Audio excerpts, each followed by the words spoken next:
The moment Claire Montgomery placed one hand over Maya Harrison's microphone and told 400 guests that some women confuse marriage with qualification, Ethan Harrison knew the gala had already become something no donation could repair. The insult landed beneath the crystal chandeliers, with the precision of a knife disguised as etiquette, and the room went so still that the jazz quartet stopped before anyone asked them to. Maya stood in a simple navy dress beside a podium bearing the New York Heritage Foundation seal, one hand resting on the speech she had never intended to give, while Claire smiled toward the donors as though humiliation were merely another item on the evening's program. Ethan crossed the ballroom without hurrying, because anger had taught him that speed often made powerful men look reckless, and he had no intention of giving Claire that advantage. He reached Maya's side, removed Claire's hand from the microphone without touching her, then asked for an apology, in a voice quiet enough to make every guest lean forward. Claire refused, and before the night ended, Ethan would learn that his wife's dignity was not the only thing someone inside that foundation had decided was expendable. Claire's expression barely changed, although the tendons in her neck tightened above the diamonds she had chosen for the occasion. "This is a governance matter, Ethan," she said, lowering her voice while ensuring the first 3 tables still heard every word. "Your wife was added to tonight's program without board approval, and the foundation cannot be turned into a family platform whenever sentiment becomes fashionable." Maya watched the woman carefully, recognizing the polished cruelty of someone who had practiced sounding reasonable while making another person feel small. She had spent 15 years in classrooms, shelters, and neighborhood centers where people rarely concealed contempt behind vocabulary, and she almost preferred honest hostility. Ethan looked toward Samuel Whitmore, the board's longest-serving trustee, who had personally approved Maya's remarks after learning that one of the scholarship recipients wanted to thank her publicly. Samuel rose slowly from his seat, but before he could speak, Claire announced that 3 major donors had threatened to withdraw unless the foundation demonstrated professional discipline that evening. A murmur passed through the ballroom, changing the tension from moral discomfort into financial fear. The foundation's newest education initiative required nearly $12 million before midnight to release matching funds for 5 community learning centers. And Claire understood exactly how many people would hesitate once children's futures entered the calculation. She turned toward Maya with a softer expression that felt more dangerous than the insult. "No one questions your intentions," she said. "However, this organization cannot risk thousands of students because one person wants public validation." Maya did not move, but Ethan felt her fingers tighten around the edge of the podium. Claire had transformed a public humiliation into a test of sacrifice, forcing Maya to choose between defending herself and appearing willing to endanger the very communities she had served. Several donors lowered their eyes, grateful that someone else had defined the problem before they needed to examine their own silence. Maya glanced toward the scholarship students seated near the rear of the ballroom, young people who had borrowed formal clothing, practiced introductions, and arrived believing the evening belonged to possibility. Among them stood 17-year-old Lena Ortiz, whose mother worked nights at a hospital laundry and whose acceptance to Columbia depended upon funding the foundation had promised months earlier. Maya had spent 2 years mentoring Lena, though no one beyond the community office knew it, and the fear on the girl's face mattered more than Claire's contempt. She stepped away from the microphone and told Ethan she would not become the reason donors abandoned the program. Claire exhaled almost imperceptibly, already mistaking restraint for surrender, while Ethan turned toward his wife with disbelief. Maya touched his wrist before he could challenge her decision and whispered that protecting her publicly would mean nothing if children paid privately. Ethan understood the principle, but he also recognized the trap, because the people demanding her silence had designed the consequences that made silence appear noble. Before Maya could leave the stage, Samuel asked the ballroom doors to be closed. His request carried no drama, only the authority of a man who had watched too many institutions mistake reputation for conscience. He informed the guests that the threatened withdrawals had reached the board only 40 minutes earlier, all through identical letters prepared by Claire's office. Claire accused him of implying misconduct, but Samuel answered that he was merely describing timing, Ethan requested copies of the letters, and Claire refused on grounds of donor confidentiality, which caused Daniel Reed, the Foundation's legal counsel, to rise from a side table. Daniel explained that confidentiality protected donor identities from public disclosure, not from board review during an active governance dispute. The first crack appeared in Claire's composure, small enough that most guests missed it, but Maya saw it clearly. Claire stepped away from the podium and said the board could review everything after the gala, once the matching deadline had passed and the evening's commitments were secured. Maya asked why the donors had objected to her speech when none of them had received a copy. Claire answered that they were concerned about direction, yet she could not explain how anyone outside the program committee knew Maya would be speaking. Daniel opened his tablet and confirmed that the schedule change had been entered less than 3 hours earlier, after most donor representatives had already arrived. Ethan looked around the ballroom, then toward the sealed doors, realizing the threatened withdrawal had not followed the disagreement. It had been prepared before Claire ever stepped onto the stage. Someone had expected Maya to be humiliated, expected Ethan to react, and expected the students' funding to become leverage. Maya met Claire's eyes and finally understood that the comment about her dress had never been spontaneous. "You needed me to walk away," she said. Claire's face remained composed, although her silence answered too quickly. From the rear of the ballroom, Lena Ortiz stepped into the aisle, holding a folded letter Maya had never seen before.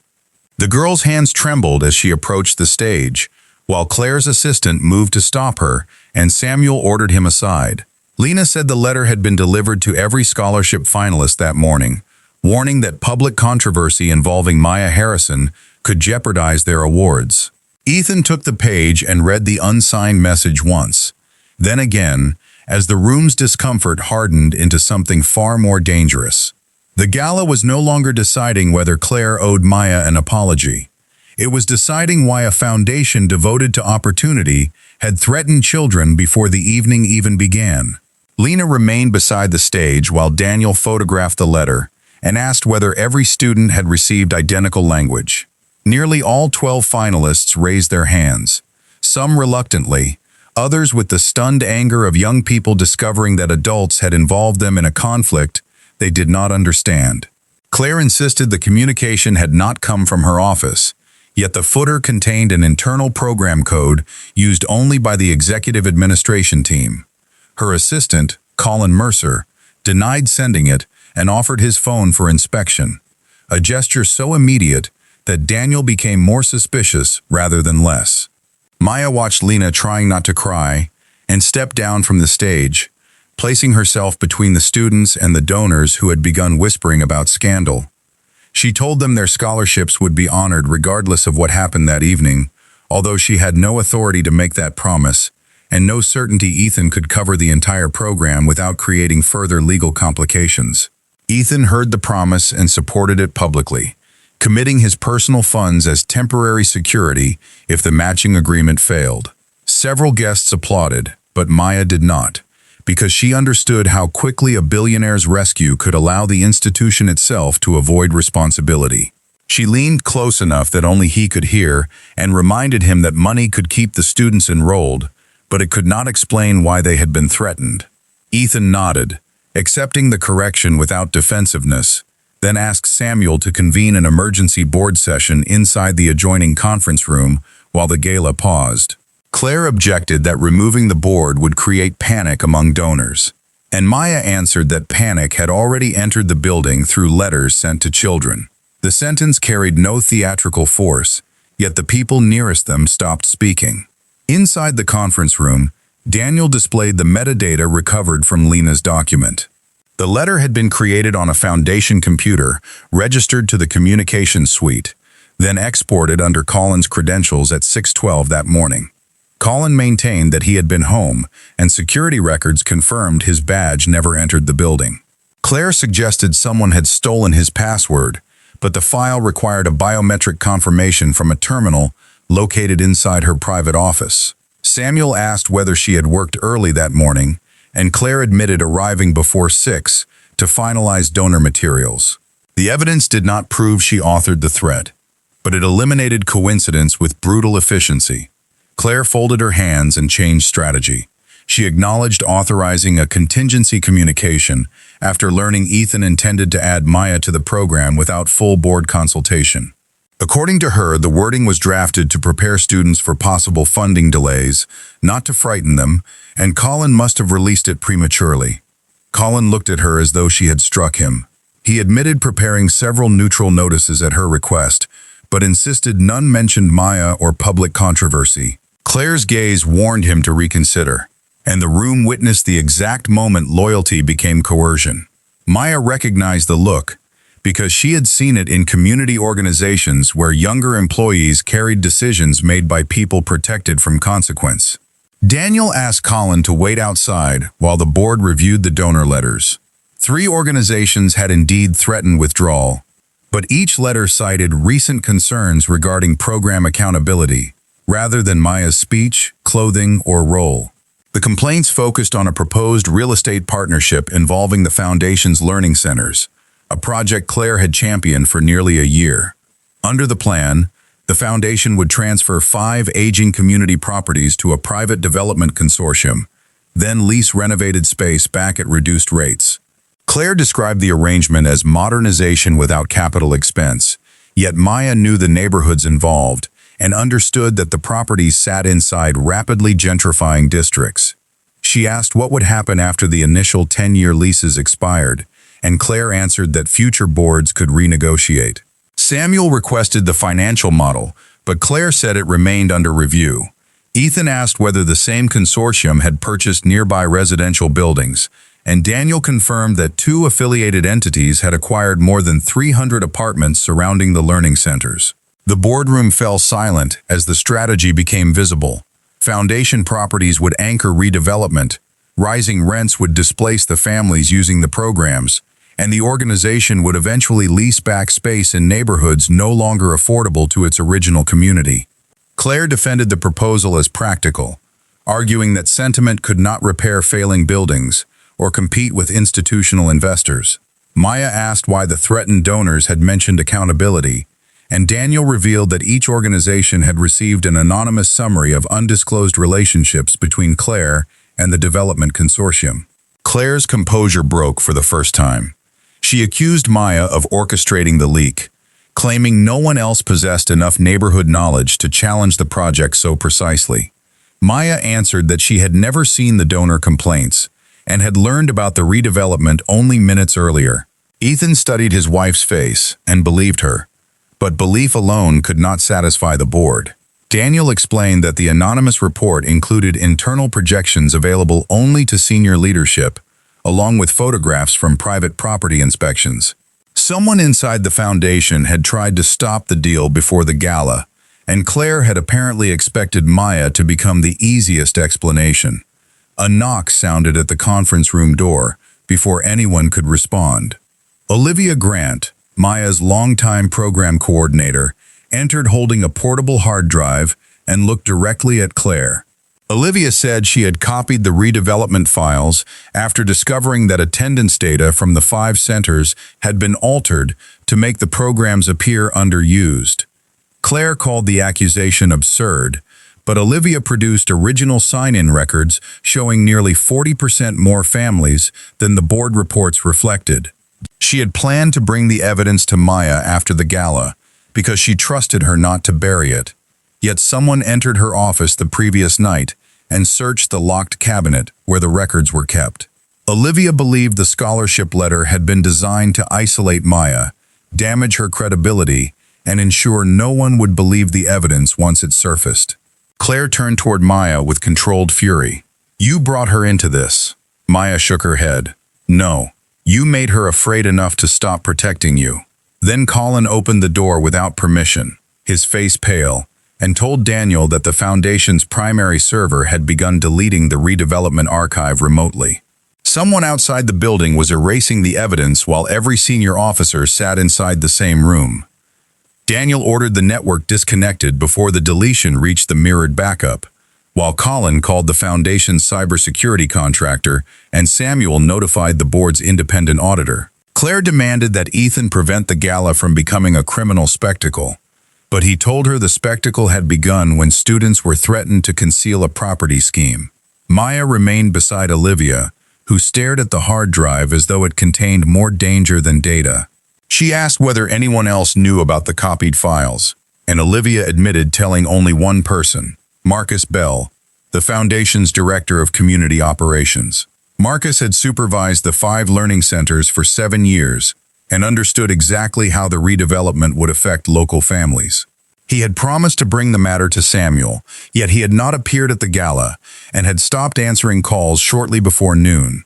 Ethan sent his security chief to Marcus's apartment while Daniel preserved the hard drive under formal chain of custody procedures.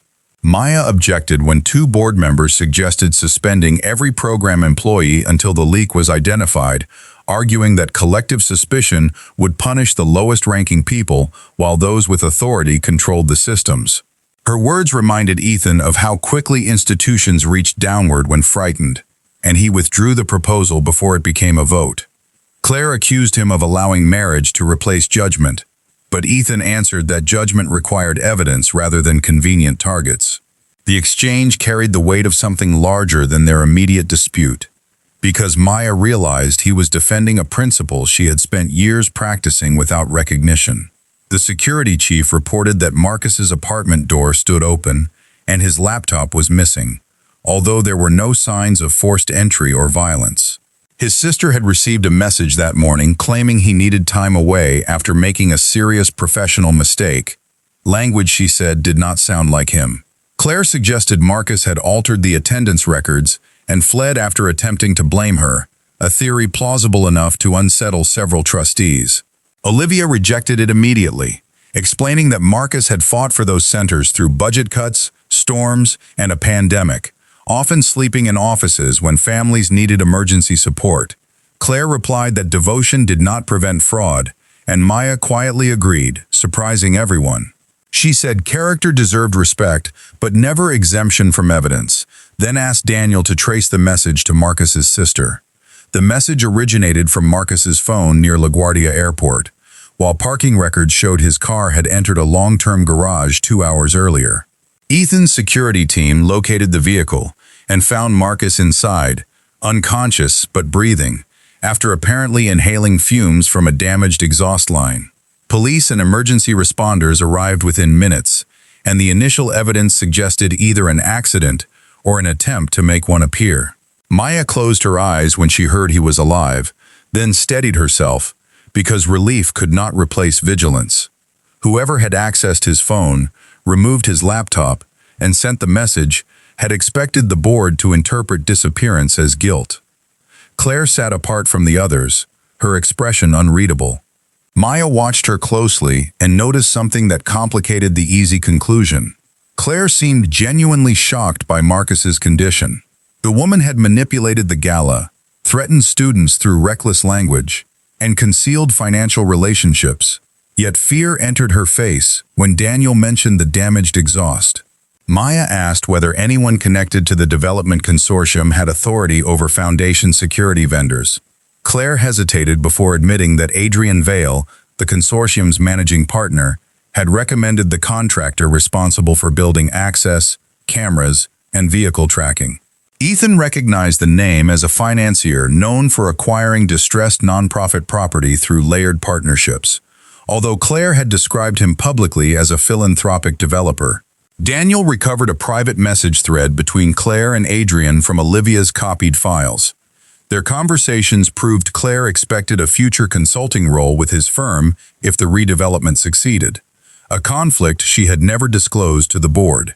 However, the messages also revealed that Claire resisted his demands to close 2 centers immediately, warning that Maya would recognize manipulated attendance numbers and mobilize community opposition. Adrian replied that Maya's soft influence made her more dangerous than Ethan's money because people trusted her without contracts. He instructed Claire to remove Maya from the Gala program and create enough controversy to frame any later accusation as personal retaliation. Claire read the messages in silence, then admitted she had agreed to embarrass Maya but denied authorizing threats, evidence deletion, or harm to Marcus. Samuel asked why anyone should believe a woman who had already concealed her financial interest. Claire answered that belief was irrelevant.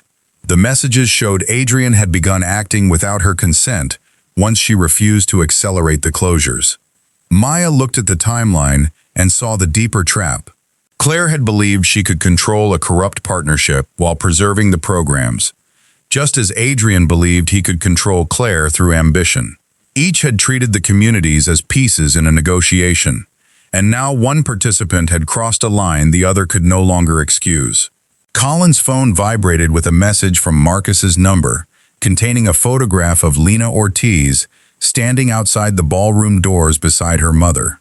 Beneath the image appeared a single sentence: "End the review before midnight, or the students will learn what your foundation protects."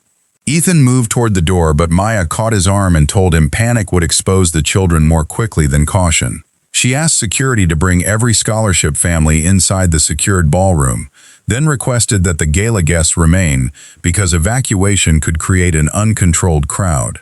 Claire stared at the photograph and whispered that Adrian kept a private office in the building's lower archive level, a suite she had allowed him to use during redevelopment meetings without formal board approval. Maya turned toward her. "How many keys did you give him?" Claire swallowed. "1. Daniel checked the access system and found 3 duplicate credentials created under Claire's authorization, including one used less than 4 minutes earlier beneath the ballroom. Someone connected to Adrian was already inside the building. Ethan's security team sealed the elevators while police officers moved through the lower floors without alarming the guests. Maya returned to the ballroom and personally gathered the students near the stage, speaking with enough calm that none of them understood the full danger. Lena asked whether the scholarship program was ending, and Maya promised only that the adults responsible would stop making decisions about young people behind closed doors. Ethan watched her move from family to family, remembering how magazines described her as reserved when the truth was that she spent words carefully, because frightened people often remembered tone longer than information. Claire remained inside the conference room under board supervision, stripped of authority but not yet dismissed, because Maya insisted they still needed everything she knew about Adrian. Police discovered the lower archive office empty, yet a recently opened service door led toward the loading dock beneath the hotel. The room contained Marcus's missing laptop, copies of the altered attendance reports, and signed transfer agreements bearing Claire's electronic approval. Claire admitted approving preliminary drafts, but insisted those signatures had been applied after she withdrew consent.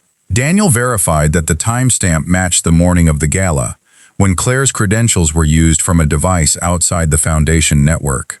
Adrian had prepared the property transfers to become effective if the board accepted the donor crisis and authorized emergency restructuring. Maya understood that the humiliation on stage had been only the visible part of a larger operation designed to make the board fearful enough to surrender oversight. Samuel asked why Adrian needed Claire if he could forge her authorization, and she answered with painful honesty. Her reputation gave the transaction legitimacy, while Ethan's marriage gave Adrian a weakness to exploit. Claire had spent years resenting Maya because volunteers trusted her more deeply than they trusted the chairwoman, even though Maya avoided titles and rarely attended formal meetings. Adrian recognized that resentment and cultivated it, praising Claire's discipline while describing Maya's influence as sentimental interference. Claire wanted to prove professional leadership mattered more than unstructured kindness, and by the time she understood he intended to displace families, her own undisclosed agreement made withdrawal dangerous. Maya listened without rescuing her from responsibility. She said manipulation explained how Claire entered the scheme, but not why she remained after discovering its cost. Claire answered that she believed she could redirect the money toward better buildings and stronger programs once the properties appreciated. Maya asked whether any family using those centers had been invited into that calculation. Claire looked away, and the silence contained the entire failure. Good intentions had become a language powerful people used when the affected people were absent. A police officer entered with news that Adrian's driver had been detained near the loading dock, but Adrian remained missing. The driver claimed he had been ordered to collect document boxes and take them to a private airfield, where a plane waited for departure before midnight. Inside the vehicle, Officers found blank foundation stationery, biometric readers, and medication matching what doctors found in Marcus's bloodstream. The evidence connected Adrian's operation to the attempted framing, but it still did not prove Claire's signatures were forged or stop the property transfers already submitted to the city's nonprofit registry. Daniel explained that unless the foundation produced the original authorization log before midnight, Adrian could argue the board had approved everything and later changed its position under public pressure. Olivia remembered that Maya required every community proposal to include a neighborhood consent record before property decisions moved forward. Claire had removed that policy from the official redevelopment binder, calling it advisory rather than binding. Yet William Harrison had incorporated the requirement into the foundation's original charter after observing Maya's work years earlier. The charter existed in the legal archive, but Adrian's people had deleted its scanned copy and removed the indexed box during the server breach. Samuel recalled that William kept one personal duplicate of every founding document at the First Brooklyn Learning Center, inside a fireproof cabinet no executive could access without a community representative present. The center was 25 minutes away under ordinary traffic, but Gala congestion and police restrictions made the journey uncertain. Maya chose to go, despite Ethan's insistence that security concerns made leaving reckless. She answered that Adrian expected everyone with power to remain inside the ballroom protecting appearances, which made the neighborhood archive the one place he might have underestimated. Claire unexpectedly offered to accompany her, claiming she knew a service route through the building and could identify Adrian's people. Ethan rejected the idea, but Maya said Claire's knowledge could shorten the risk and her presence would prevent later claims that the charter had been planted. The decision forced Maya to trust a woman who had publicly degraded her only hours earlier, while forcing Claire to help preserve the community authority she had spent months removing. They left through a secured kitchen corridor with Ethan, Daniel, and 2 officers, traveling in an unmarked vehicle while Samuel maintained control of the board. Claire sat beside Maya in the rear seat, stripped of diamonds and confidence, then asked why Maya had allowed her to come. Maya answered that accountability was not the same as exclusion, and Claire still had a chance to decide whether fear would make her useful to Adrian again. The words offered no comfort, only responsibility. At the Brooklyn Center, they found the front door unlocked and the lights burning inside classrooms that should have been empty. Ethan moved ahead, but Maya heard a familiar voice from the library and stopped him. Adrian Vale stood beside the fireproof cabinet with Lena Ortiz's mother held between 2 security contractors. Not harmed, but visibly terrified after being lured there by a false message about her daughter. Adrian smiled when Maya entered and said he had hoped Ethan would come instead. Maya looked toward the cabinet, then at the woman whose child's future had become leveraged twice in one night. Adrian placed a lighter against the edge of the original charter and told Maya she could save the document or save Lena's mother, but not both. Maya did not look at the lighter again, because Adrian wanted her attention divided between evidence and a human life, just as Claire had divided dignity from scholarships inside the ballroom. She told him the charter could burn, a decision that startled Ethan, Claire, and even the contractors holding Lena's mother. Adrian smiled as though she had confirmed his theory that compassion made people predictable, then instructed one man to take the woman through the rear exit while he prepared to destroy the cabinet's contents. Maya stepped aside without resistance, giving the contractors the clear path they expected, but Claire suddenly triggered the building's manual fire alarm from the wall behind her. Steel safety doors dropped across the rear corridor, separating Adrian from one contractor while forcing the other to release Lena's mother before the barrier closed. Ethan pulled the woman behind him as officers entered through the front, yet Adrian held the lighter closer to the charter and warned everyone to stop. Claire moved between him and the cabinet, admitting that she had approved the first property proposal and concealed her future consulting arrangement. She told him her testimony, financial records, and messages would survive even if every page burned. Adrian answered that she would destroy herself, and Claire said that was finally her burden rather than someone else's. The statement did not redeem her, but it stripped Adrian of the leverage he had relied upon from the beginning. Maya noticed a small red light blinking beneath the library desk and recognized the center's emergency recording system, installed after a break-in 3 years earlier. Every word had already been transmitted to an off-site community server, beyond Adrian's control. She told him the original charter mattered legally, but his confession mattered more, and he had just described coercion, document destruction, and an attempt to remove a protected community record. Adrian's confidence faltered, then hardened into desperation as he swept the papers from the cabinet and reached for the emergency exit. Ethan blocked the doorway without striking him, while officers moved in and placed Adrian under arrest. The contractors surrendered, and Lena's mother was reunited with her daughter through a video call before returning to the Gala under police protection. Daniel recovered the charter, singed along one corner but fully legible, while the off-site recording confirmed Claire's testimony and Adrian's threats.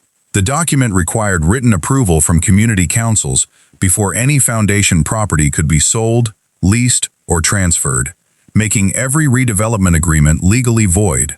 More importantly, it proved William had embedded Maya's principle into the institution years before she married Ethan. People affected by charitable decisions deserved authority, not merely consultation. Back at the ballroom, Samuel informed the guests that the matching deadline would be extended under the donor agreements because the foundation had entered an active criminal investigation. The 3 concerned donors had never threatened to withdraw over Maya. They had threatened to pause funding unless the board investigated the redevelopment conflicts.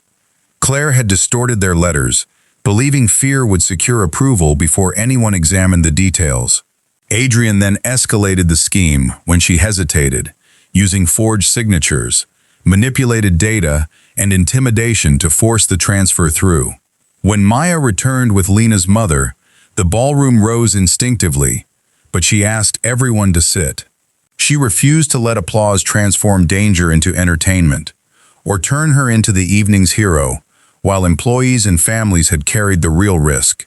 Ethan supported her from several steps away, resisting the urge to stand beside her, as though marriage entitled him to share every moral victory. Maya described the property scheme plainly, explained that the centers would remain under community control, and confirmed that all scholarships would continue through independently secured funds. Claire then approached the stage without jewelry, title, or prepared remarks. She admitted humiliating Maya because resentment had made Adrian's praise feel like recognition, and ambition had made secrecy feel temporary. She acknowledged altering donor concerns, approving the threatening contingency language, and hiding a financial conflict from the board. No one interrupted as she explained that she had convinced herself the redevelopment would modernize the foundation while preserving her influence, even after the people served by those centers became obstacles inside the model. She resigned and accepted referral to the state charity regulator, then apologized directly to the students before turning toward Maya. Maya did not offer forgiveness for public consumption. She told Claire that remorse would be measured by what she did after the ballroom stopped watching. Claire nodded, accepting an answer that denied both humiliation and easy redemption. Daniel then produced one recovered email from William Harrison, preserved in the charter archive rather than the corporate system. Unlike the endless praise Claire expected, the message contained only a short instruction written years earlier after William observed Maya mediating a dispute at the Brooklyn Center. He directed future boards never to confuse visibility with leadership, and required every major decision to include someone without financial power who would live with its consequences.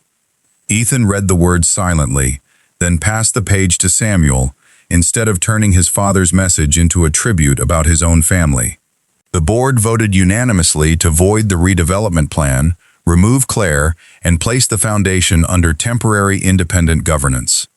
Ethan offered to resign as principal donor representative because his family influence had allowed too many decisions to escape scrutiny. Maya asked him not to decide from guilt, but he answered that accountability required surrendering power before anyone proved he had misused it personally. He would continue funding the programs without controlling the board. As the vote concluded, Lena approached Maya carrying the speech that had been interrupted hours earlier. She asked whether Maya still wanted to deliver it.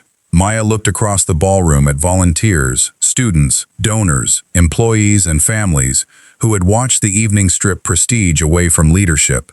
Then she folded the prepared pages and placed them aside, because the truth they needed could no longer fit inside the speech she had written before the night began. Maya stepped to the microphone without notes and told the audience that kindness became meaningful only when it changed who carried the cost. She spoke about institutions that celebrated generosity while asking vulnerable people to remain grateful, patient, and quiet whenever accountability threatened powerful relationships. She did not present Claire as a monster or Adrian as an exception, because both had succeeded inside a culture that valued polished outcomes more than honest participation. Adrian had exploited that culture criminally, while Claire had protected it professionally, but hundreds of smaller silences had made their decisions possible.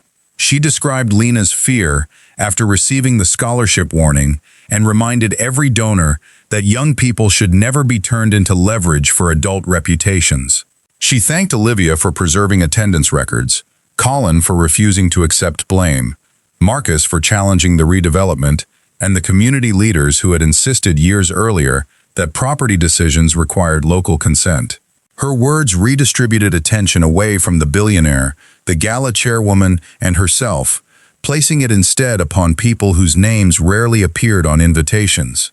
Ethan listened from the side of the stage and understood why his father had trusted Maya before knowing she would become part of their family. William had not admired her because she avoided recognition.